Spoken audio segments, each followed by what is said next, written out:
नमस्कार दोस्तों मुंशी प्रेमचंद जी की कहानियों की श्रृंखला में आज मैं प्रस्तुत करने जा रही हूं उनकी सुप्रसिद्ध कहानी प्रेरणा। दोस्तों, अगर आप इस चैनल पर नए हैं तो कृपया चैनल को सब्सक्राइब कर दें। यदि आपको कहानी पसंद आए तो कहानी के अंत में वीडियो को लाइक और शेयर करना ना भूलें। तो शुरू करते हैं हमारी कहानी प्रेरणा।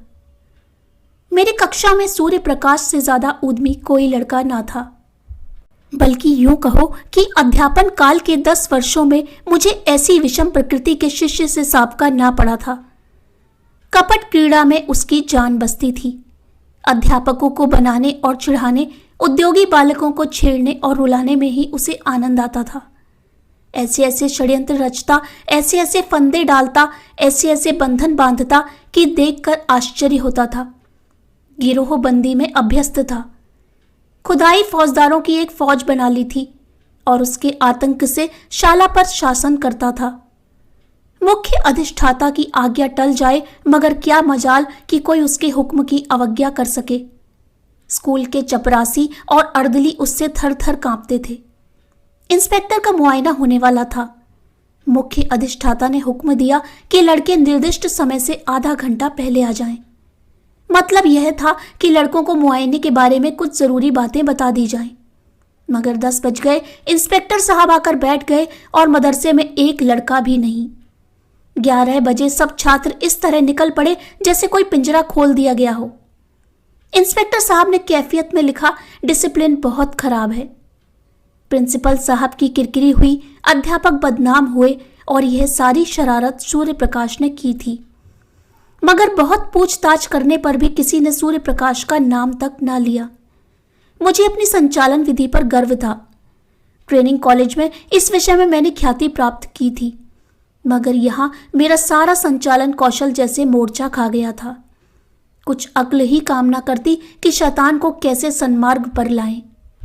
कई बार अध्यापकों की बैठक हुई, पर यह गिरह ना खुली। नई शिक्षा विधि के अनुसार मैं दंड नीति का पक्षपाती न था, मगर यहाँ हम इस नीति से केवल इसलिए विरक्त थे कि कहीं उपचार से भी रोग असाध्य न हो जाए।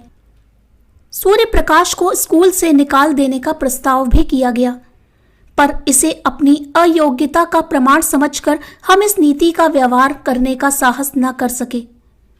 20-22 अनुभवी और शिक्षा शास्त्र के आचार्य एक 12-13 साल के उदंड बालक को सुधार ना कर सके। यह विचार बहुत ही निराशाजनक था। यूं तो सारा स्कूल उससे त्राही त्राही करता था, मगर सबसे ज्यादा संकट में मैं था, क्योंकि वह मेरी कक्षा का छात्र था और उसकी शरारतों का कुफल मुझे भोगना पड़ता था। मैं स्कूल आता तो हरदम यही खटका लगा रहता था कि देखें आज क्या विपत्ति आती है। एक दिन मैंने अपनी मेज की दराज खोली तो उसमें से एक बड़ा सा मेंढक निकल पड़ा। मैं चौंक कर पीछे हटा तो क्लास में एक शोर मच गया। उसकी ओर सरोष नेत्रों से देखकर रह गया। सारा घंटा उपदेश में बीत गया और वह पट्टा सिर झुकाए नीचे मुस्कुरा रहा था। मुझे आश्चर्य होता था कि यह नीचे की कक्षाओं में कैसे पास हुआ था। एक दिन मैंने गुस्से से कहा, तुम इस कक्षा से उम्र भर नहीं पास हो सकते। सूर्य प्रकाश ने अविचलित भाव से कहा, आप मेरे पास होने की चिंता ना करें, मैं हमेशा पास हुआ हूं और अब की भी हूंगा। असंभव संभव हो जाएगा। मैं आश्चर्य से उसका मुंह देखने लगा। ज़हीन से ज़हीन लड़का भी अपनी सफलता का दावा इतने निर्विवाद रूप से न कर सकता था। मैंने सोचा वह प्रश्न पत्र उड़ा लेता होगा। मैंने प्रतिज्ञा की, अब की इसकी एक चाल भी न चलने दूंगा। देखूं कितने दिन इस कक्षा में पड़ा रहता है, आप घबराकर निकल जाएगा। वार्षिक परीक्षा के अवसर पर मैंने असाधारण देखभाल से काम लिया, मगर जब सूर्य प्रकाश का उत्तर पत्र देखा तो मेरे विस्मय की सीमा न रही। मेरे 2 पर्चे थे, दोनों ही में उसके नंबर कक्षा में सबसे अधिक थे। मुझे खूब मालूम था कि वह मेरे किसी पर्चे का कोई प्रश्न भी हल नहीं कर सकता। मैं इसे सिद्ध कर सकता था, मगर उसके उत्तर पत्रों का क्या करता। लिपि में इतना भेद न था जो कोई संदेह उत्पन्न कर सकता। मैंने प्रिंसिपल से कहा तो वह भी चकरा गए, मगर उन्हें भी जानबूझकर मक्खी निगलनी पड़ी। मैं कदाचित स्वभाव ही से निराशावादी हूं। अन्य अध्यापकों को मैं सूर्य प्रकाश के विषय में जरा भी चिंतित ना पाता था, मानो ऐसे लड़कों का स्कूल में आना कोई नई बात नहीं, मगर मेरे लिए वह एक विकट रहस्य था। अगर यही ढंग रहे तो एक दिन या तो जेल में होगा या पागल खाने में। उसी साल मेरा तबादला हो गया। यद्यपि यहाँ का जलवायु मेरे अनुकूल था, प्रिंसिपल और अन्य अध्यापकों से मैत्री हो गई थी, मगर मैं अपने तबादले से खुश हुआ क्योंकि सूर्य प्रकाश मेरे मार्ग का कांटा न रहेगा। लड़कों ने मुझे विदाई की दावत दी और सबके सब स्टेशन तक पहुंचाने आए। उस वक्त सभी लड़के आंखों में आंसू भरे हुए थे। मैं भी अपने आंसुओं को न रोक सका। सहसा मेरी निगाह सूर्य प्रकाश पर पड़ी, जो सबसे पीछे लज्जित खड़ा था। मुझे ऐसा मालूम हुआ कि उसकी आंखें भी भीगी थीं। मेरा जी बार बार चाहता था कि चलते चलते उससे दो चार बातें कर लूं। शायद वह भी मुझसे कुछ कहना चाहता था, मगर ना मैंने पहले बातें की ना उसने। हालांकि मुझे बहुत दिनों तक इसका खेद रहा। उसकी झिझक तो क्षमा के योग्य थी, पर मेरा अवरोध अक्षम्य था। संभव था उस करुणा और ग्लानि की दशा में मेरी दो चार निष्कपट बातें उसके दिल पर असर कर जाती, मगर इन्हीं खोए हुए अवसरों का नाम तो जीवन है। गाड़ी मंद गति से चली। लड़के कई कदम तक उसके साथ दौड़े। मैं खिड़की के बाहर सिर निकाले खड़ा था। कुछ देर मुझे उनके हिलते हुए रुमाल नजर आए, फिर वे एक रेखाएं आकाश में विलीन हो गईं।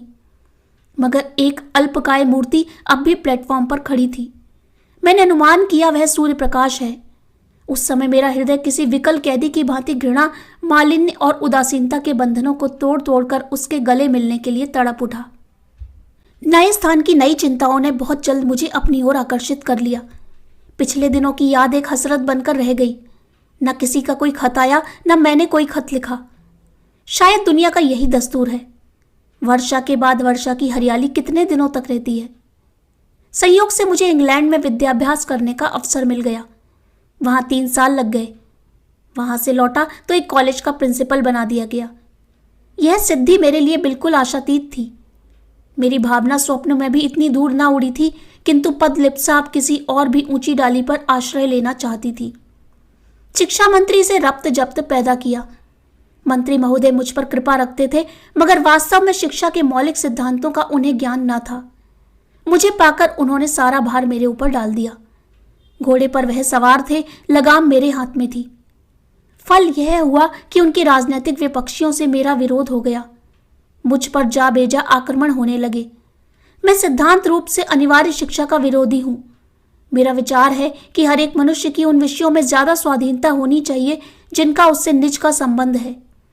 मेरा विचार है कि यूरोप में अनिवार्य शिक्षा की जरूरत है, भारत में नहीं। भौतिकता पश्चिमी सभ्यता का मूल तत्व है। वहां किसी काम की प्रेरणा आर्थिक लाभ के आधार पर होती है। जिंदगी की जरूरत ज्यादा है, इसलिए जीवन संग्राम में भी अधिक भीषण है। माता पिता भोग के दास होकर बच्चों को जल्द से जल्द कुछ कमाने पर मजबूर करते हैं, इसकी जगह कि वे मद का त्याग करके 1 शिलिंग रोज की बचत कर ले। वे अपने कमसिन बच्चे को 1 शिलिंग की मजदूरी करने के लिए दबाएंगे। भारतीय जीवन में सात्विक सरलता है। हम उस वक्त तक अपने बच्चों से मजदूरी नहीं कराते जब तक कि परिस्थिति हमें विवश ना कर दे। दरिद्र से दरिद्र हिंदुस्तानी मजदूर भी शिक्षा के उपकारों का कायल है। उसके मन में यह अभिलाषा होती है कि मेरा बच्चा 4 अक्षर पढ़ जाए। इसलिए नहीं कि उसे कोई अधिकार मिलेगा, बल्कि केवल इसलिए कि विद्या मानवीय शील का एक श्रृंगार है। अगर यह जानकर भी वह अपने बच्चे को मदरसे नहीं भेजता तो समझ लेना चाहिए कि वह मजबूर है। ऐसी दशा में उस पर कानून का प्रहार करना मेरी दृष्टि में न्याय संगत नहीं है। इसके सिवाय मेरे विचार में अभी हमारे देश में योग्य शिक्षकों का अभाव है। अर्ध शिक्षित और अल्प वेतन पाने वाले अध्यापकों से आप यह आशा नहीं रख सकते कि वह कोई ऊंचा आदर्श अपने सामने रख सके। अधिक से अधिक इतना ही होगा कि 4-5 वर्ष में बालक को अक्षर ज्ञान हो जाएगा। मैं इसे पर्वत खोदकर चूहिया निकालने के तुल्य समझता हूं। वयस प्राप्त हो जाने पर यह मसला 1 महीने में आसानी से तय किया जा सकता है। मैं अनुभव से कह सकता हूं कि युवावस्था में हम जितना ज्ञान 1 महीने में प्राप्त कर सकते हैं, उतना बाल्यावस्था में 3 साल में भी नहीं कर सकते। फिर खामख्वाह बच्चों को मदरसे में कैद करने से क्या लाभ? मदरसे के बाहर रहकर उसे स्वच्छ वायु तो मिलती, प्राकृतिक अनुभव तो होते। पाठशाला में बंद करके तो आप उसके मानसिक और शारीरिक दोनों विधानों की जड़ काट देते हैं। इसलिए जब प्रांतीय व्यवस्थापक सभा में अनिवार्य शिक्षा का प्रस्ताव पेश हुआ तो मेरी प्रेरणा से मिनिस्टर साहब ने उसका विरोध किया। नतीजा यह हुआ कि प्रस्ताव अस्वीकृत हो गया। फिर क्या था, मिनिस्टर साहब की ओर मेरी वह ले दे शुरू हुई कि कुछ ना पूछिए। व्यक्तिगत आक्षेप किए जाने लगे। मैं गरीब की बीवी था, मुझे ही सबकी भाभी बनना पड़ा। मुझे देशद्रोही, उन्नति का शत्रु और नौकरशाही का गुलाम कहा गया। मेरी कॉलेज में जरा सी भी कोई बात होती तो कौंसिल में मुझ पर वर्षा होने लगती। मैंने एक चपरासी को पृथक किया। सारी कौंसिल पंजे झाड़कर मेरे पीछे पड़ गई। आखिर मिनिस्टर साहब को मजबूर होकर उस चपरासी को बहाल करना पड़ा। यह अपमान मेरे लिए असह्य था। शायद कोई भी इसे सहन न कर सकता था। मिनिस्टर साहब से मुझे शिकायत नहीं, वह मजबूर थे। हाँ, इस वातावरण में काम करना मेरे लिए दुस्साध्य हो गया। मुझे अपने कॉलेज के आंतरिक संगठन का भी अधिकार नहीं। अमुक क्यों नहीं परीक्षा में भेजा गया, अमुक के बदले अमुक को क्यों नहीं छात्रवृत्ति दी गई, अमुक अध्यापक को अमुक कक्षा क्यों नहीं दी जाती। इस तरह के सारहीन आक्षेपों ने मेरी नाक में दम कर दिया था। इस नई चोट ने कमर तोड़ दी। मैंने इस्तीफा दे दिया। मुझे मिनिस्टर साहब से इतनी आशा अवश्य थी कि वे कम से कम इस विषय में न्यायपरायणता से काम लेंगे, मगर उन्होंने न्याय की जगह नीति को मान्य समझा और मुझे कई साल की भक्ति का यह फल मिला कि मैं पदच्युत कर दिया गया। संसार का ऐसा कटु अनुभव मुझे अब तक ना हुआ था। ग्रह भी कुछ बुरे आ गए थे। उन्हीं दिनों पत्नी का देहांत हो गया। अंतिम दर्शन भी न कर सका। संध्या समय नदी तट पर सैर करने गया था। वह कुछ अस्वस्थ थी। लौटा तो उनकी लाश मिली। कदाचित हृदय की गति बंद हो गई थी। इस आघात ने कमर तोड़ दी। माता के प्रसाद और आशीर्वाद से बड़े बड़े महान पुरुष कृतार्थ हो गए हैं। मैं जो कुछ हुआ पत्नी के प्रसाद और आशीर्वाद से हुआ। वह मेरे भाग्य की विधात्री थी। कितना अलौकिक त्याग था, कितना विशाल धैर्य। उनके माधुर्य में तीक्ष्णता का नाम भी ना था। मुझे याद नहीं आता कि मैंने कभी उनकी भ्रुकुटी संकुचित देखी हो। वह निराश होना तो जानती ही ना थी। मैं कई बार सख्त बीमार पड़ा हूं। वैद्य निराश हो गए हैं, पर वह अपने धैर्य और शांति से अणु मात्र भी विचलित नहीं हुई। उन्हें विश्वास था कि मैं अपने पति के जीवन काल में मरूंगी, और वही हुआ भी। मैं जीवन में अब तक उन्हीं के सहारे खड़ा था। जब वह अवलंब ही ना रहा तो जीवन कहाँ रहता। खाने और सोने का नाम जीवन नहीं है। जीवन नाम है सदैव आगे बढ़ते रहने की लगन का। यह लगन गायब हो गई। मैं संसार से विरक्त हो गया और एकांतवास में जीवन के दिन व्यतीत करने का निश्चय करके एक छोटे से गांव में जा बसा। चारों तरफ ऊंचे ऊंचे टीले थे। एक और गंगा बहती थी। मैंने नदी के किनारे एक छोटा सा घर बना लिया और उसी में रहने लगा।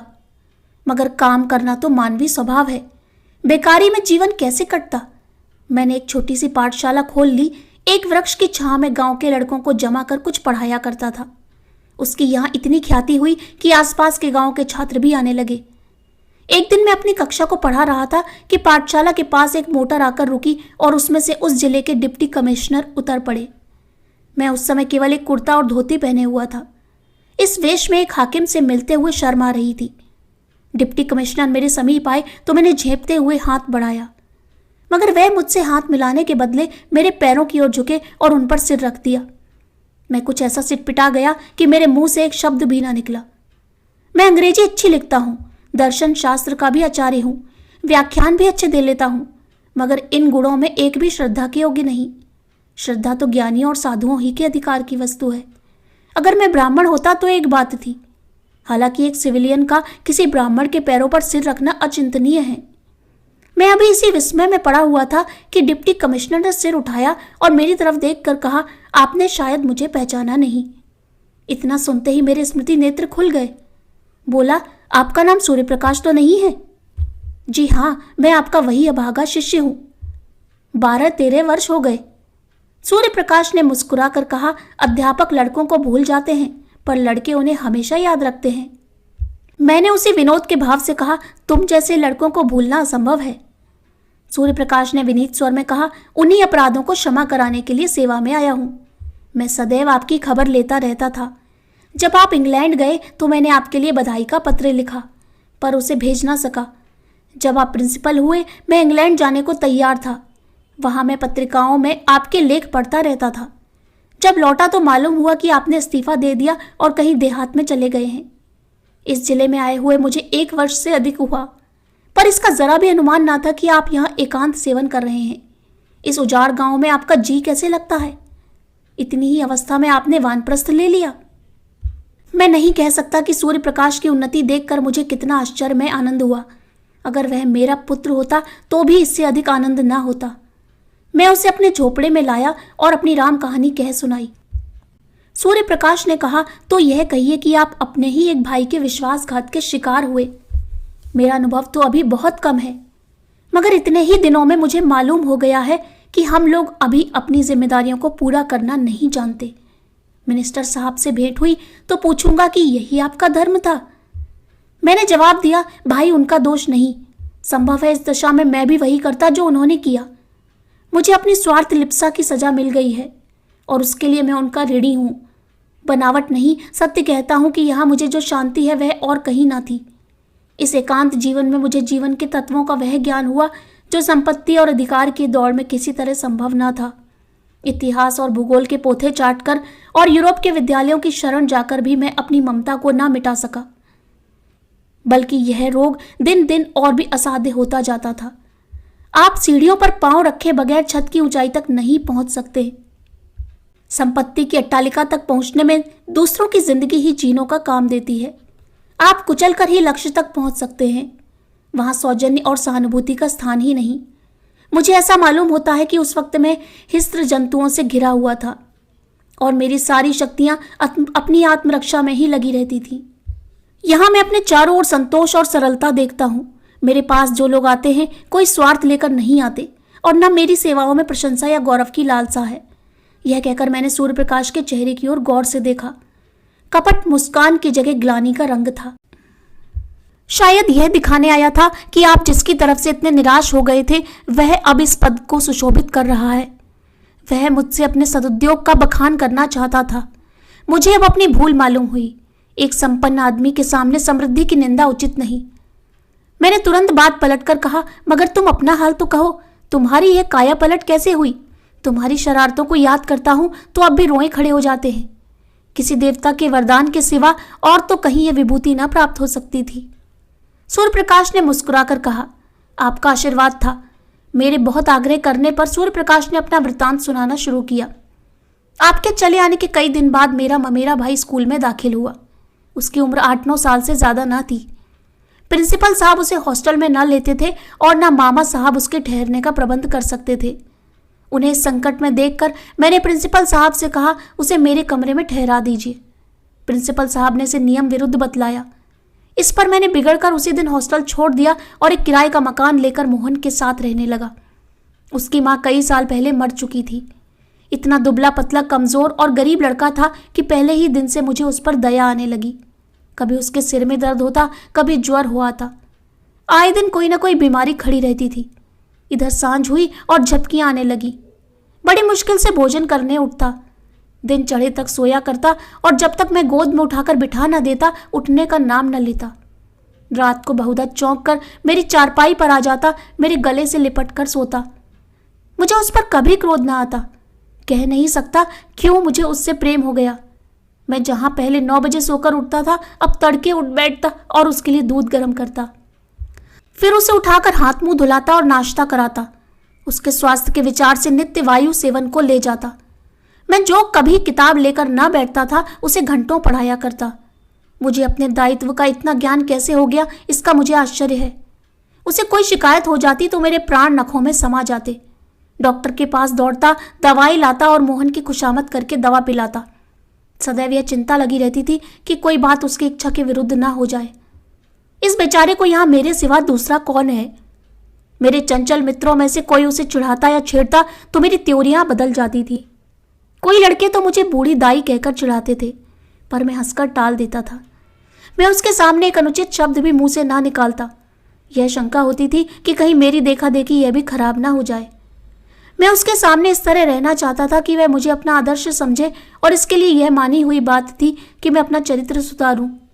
वह मेरा 9 बजे सोकर उठना, 12 बजे तक मटर गश्ती करना, नई नई शरारतों के मंसूबे बांधना और अध्यापकों की आंख बचाकर स्कूल से उड़ जाना, सब आप ही आप जाता रहा। स्वास्थ्य और चरित्र पालन के सिद्धांतों का मैं शत्रु था, पर अब मुझसे बढ़कर उन नियमों का रक्षक दूसरा ना था। मैं ईश्वर का उपहास किया करता, मगर अब पक्का आस्तिक हो गया था। वह बड़े सरल भाव से पूछता, परमात्मा सब जगह रहते हैं तो मेरे पास भी रहते होंगे। इस प्रश्न का मजाक उड़ाना मेरे लिए असंभव था। मैं कहता, हाँ, परमात्मा तुम्हारे हमारे सबके पास रहते हैं और हमारी रक्षा करते हैं। यह आश्वासन पाकर उसका चेहरा आनंद से खिल उठता था। कदाचित वह परमात्मा की सत्ता का अनुभव करने लगता था। साल ही भर में मोहन कुछ से कुछ हो गया। मामा साहब दोबारा आए तो उसे देखकर चकित हो गए। आंखों में आंसू भरकर बोले, बेटा, तुमने इसको जिला लिया, नहीं तो मैं निराश हो चुका था। इसका पुनीत फल ईश्वर तुम्हें अवश्य देंगे। इसकी माँ स्वर्ग में बैठी हुई तुम्हें आशीर्वाद दे रही है। सूर्य प्रकाश की आंखें उस वक्त भी सजल हो गई थीं।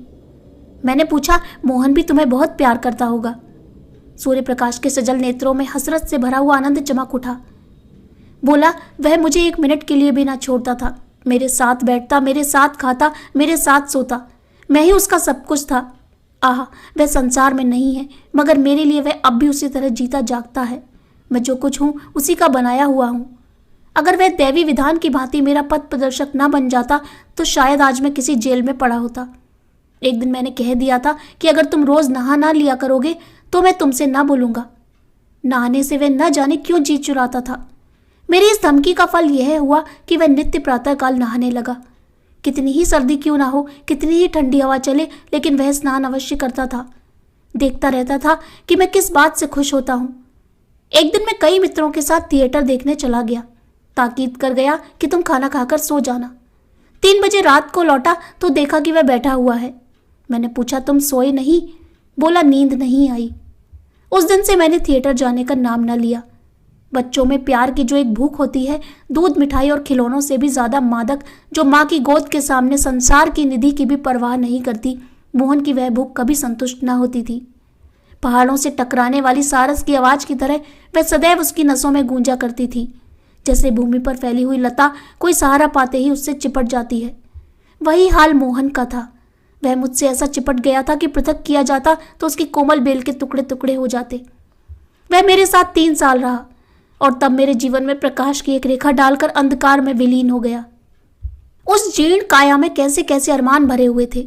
कदाचित ईश्वर ने मेरे जीवन में एक अवलंब की सृष्टि करने के लिए उसे भेजा था। उद्देश्य पूरा हो गया तो वह क्यों रहता। गर्मियों की तातील थी। 2 तातीलों में मोहन मेरे ही साथ रहा था। मामा जी के आग्रह करने पर घर भी न गया। अब की कॉलेज के छात्रों ने कश्मीर यात्रा का निश्चय किया और मुझे उसका अध्यक्ष बनाया। कश्मीर यात्रा की अभिलाषा मुझे चिरकाल से थी। इसी अवसर को गनीमत समझा। मोहन को मामा जी के पास भेजकर मैं कश्मीर चला गया। 2 महीने के बाद लौटा तो मालूम हुआ मोहन बीमार है। कश्मीर में मुझे बार बार मोहन की याद आती थी और जी चाहता था लौट जाऊं। मुझे उस पर इतना प्रेम है, इसका अंदाजा मुझे कश्मीर जाकर हुआ। लेकिन मित्रों ने पीछा ना छोड़ा। उसके बीमारी की खबर पाते ही मैं अधीर हो उठा और दूसरे ही दिन उसके पास जा पहुंचा। मुझे देखते ही उसके पीले और सूखे हुए चेहरे पर आनंद की स्फूर्ति झलक पड़ी। मैं दौड़कर उसके गले से लिपट गया। उसकी आंखों में वह दूरदृष्टि और चेहरे पर वह अलौकिक आभा थी जो मंडराती हुई मृत्यु की सूचना देती है। मैंने आवेश से कांपते हुए स्वर में पूछा, यह तुम्हारी क्या दशा है मोहन? 2 ही महीने में यह नौबत पहुंच गई। मोहन ने सरल मुस्कान के साथ कहा, आप कश्मीर की सैर करने गए थे, मैं आकाश की सैर करने जा रहा हूं। मगर यह दुख की कहानी कहकर मैं रोना और रुलाना नहीं चाहता। मेरे चले जाने के बाद मोहन इतने परिश्रम से पढ़ने लगा मानो तपस्या कर रहा हो। उसे यह धुन सवार हो गई थी कि साल भर की पढ़ाई 2 महीने में समाप्त कर ले और स्कूल खुलने के बाद मुझसे इस श्रम का प्रशंसा रूपी उपहार प्राप्त करे। मैं किस तरह उसकी पीठ ठोकूंगा, शाबाशी दूंगा, अपने मित्रों से बखान करूंगा। इन भावनाओं ने अपने सारे बालोचित उत्साह और तल्लीनता से उसे वशीभूत कर दिया। मामा जी को दफ्तर के कामों से इतना अवकाश कहाँ कि उसके मनोरंजन का ध्यान रखें। शायद उसे प्रतिदिन कुछ ना कुछ पढ़ते देखकर वे दिल में खुश होते थे। उसे खेलते देखकर वे जरूर डांटते, पढ़ते देखकर भला क्या कहते। फल यह हुआ कि मोहन को हल्का हल्का ज्वर आने लगा, किंतु उस दशा में भी उसने पढ़ना न छोड़ा। कुछ और व्यतिक्रम भी हुए, ज्वर का प्रकोप और भी बढ़ा, पर उस दशा में भी ज्वर कुछ हल्का हो जाता तो किताबें देखने लगता था। उसके प्राण मुझ में ही बने रहते थे। ज्वर की दशा में भी नौकरों से पूछता, भैया का पत्र आया, वह कब आएंगे? इसके सिवा और कोई दूसरी अभिलाषा न थी। अगर मुझे मालूम होता कि मेरी कश्मीर यात्रा इतनी महंगी पड़ेगी तो उधर जाने का नाम भी न लेता। उसे बचाने के लिए मुझसे जो कुछ हो सकता था वह मैंने सब किया, किंतु बुखार टाइफाइड था, उसकी जान लेकर ही उतरा। उसके जीवन के स्वप्न मेरे लिए किसी ऋषि के आशीर्वाद बनकर मुझे प्रोत्साहित करने लगे और यह उसी का शुभ फल है कि आज आप मुझे इस दशा में देख रहे हैं। मोहन की बाल अभिलाषाओं को प्रत्यक्ष रूप में लाकर यह मुझे संतोष होता है कि शायद उसकी पवित्र आत्मा मुझे देखकर प्रसन्न होती हो। यही प्रेरणा थी कि जिसने कठिन से कठिन परीक्षाओं में भी मेरा बेड़ा पार लगाया। नहीं तो मैं आज भी वही मंदबुद्धि सूर्य प्रकाश हूं जिसकी सूरत से आप चिढ़ते थे। उस दिन से मैं कई बार सूर्य प्रकाश से मिल चुका हूं। वह जब इस तरफ आ जाता है तो बिना मुझसे मिले नहीं जाता। मोहन को अब भी वह अपना इष्ट देव समझता है। मानव प्रकृति का यह एक ऐसा रहस्य है जिसे मैं आज तक समझ नहीं सका। तो दोस्तों, कैसी लगी आपको यह कहानी? अगर आपको कहानी पसंद आई हो तो कृपया चैनल को सब्सक्राइब कर दें तथा वीडियो को लाइक और शेयर करना ना भूलें। धन्यवाद।